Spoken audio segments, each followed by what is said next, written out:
Assalamualaikum warahmatullahi wabarakatuh. Perkenalkan, nama saya Nikita Sriwindi, NIM 19042022. Saya berasal dari jurusan Ilmu Administrasi Negara. Baiklah, di sini saya akan menjelaskan tentang pengembangan sumber daya manusia di sektor publik. Menurut Hadi dan Purnama pada tahun 1996, peran aparatur pegawai birokrasi tidak hanya sebagai fasilitator dan service provider, melainkan sebagai dinamisator dan entrepreneur.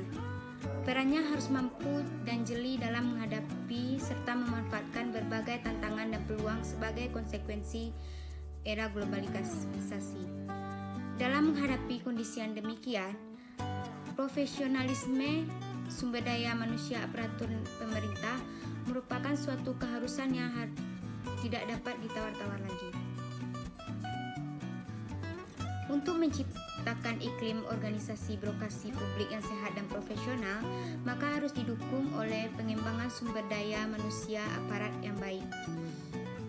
Khususnya fungsi pengembangan SDM, hendaknya dirancang dengan memperhatikan kebutuhan-kebutuhan real organisasi tersebut.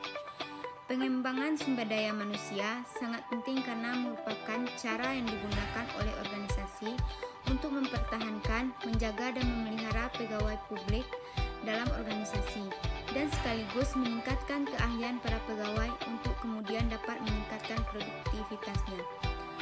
Pengembangan sumber daya manusia berbeda dengan pelatihan. Pelatihan lebih diarahkan untuk membantu pegawai menunaikan kepegawaian mereka saat ini secara lebih baik, sedangkan pengembangan adalah mewakili suatu investasi yang berorientasi kepada masa depan dalam diri pegawai.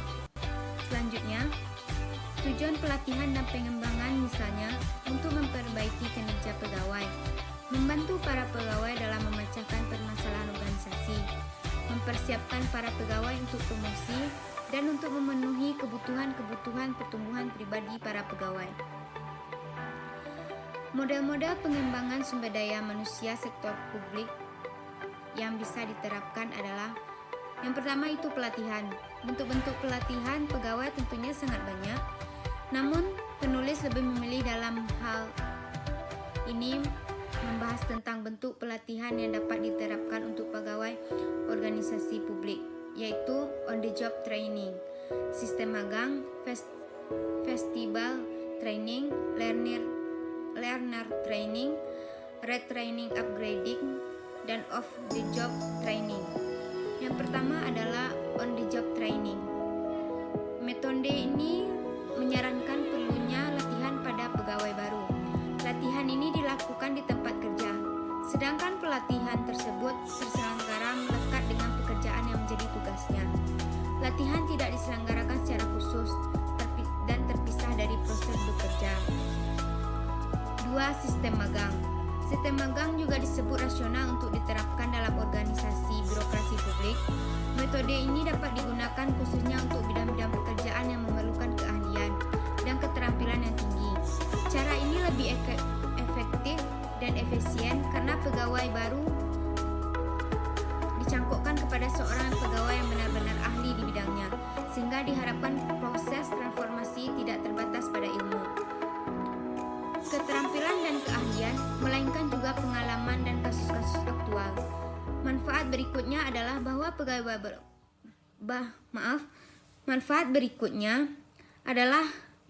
pegawai baru dihadapkan pada pekerjaan-pekerjaan yang nyata, sehingga latihan yang dilakukan sekaligus merupakan penyelesaian pekerjaan. Yang ketiga yaitu festival training.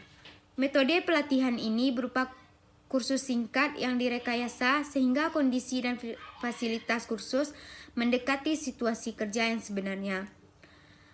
Kursus ini dilakukan terpisah dengan tempat kerja dan memerlukan infrastruktur khusus. Kelebihan metode ini adalah bahwa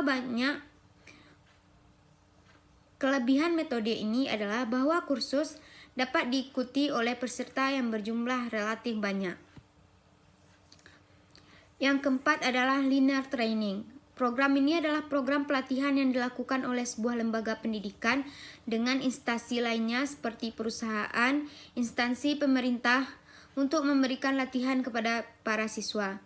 Peserta latihan yang lulus dengan predikat baik dapat memperoleh kesempatan bekerja pada instansi atau perusahaan tersebut. Yang kelima adalah retraining upgrading.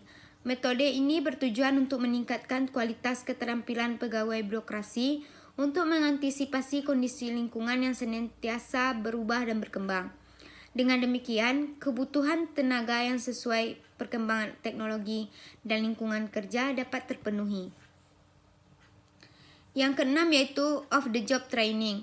Metode ini ditujukan bagi peningkatan kemampuan dan keahlian yang tidak terkait dengan job secara langsung, tetapi sangat mempengaruhi keberhasilan dalam menjalankan tugas. Misalnya, kemampuan mengambil keputusan. Kemampuan ini harus dimiliki oleh setiap pimpinan bagian di dalam organisasi birokrasi publik. Baiklah, hanya itu yang dapat saya sampaikan. Atas segala kesalahan saya memohon maaf.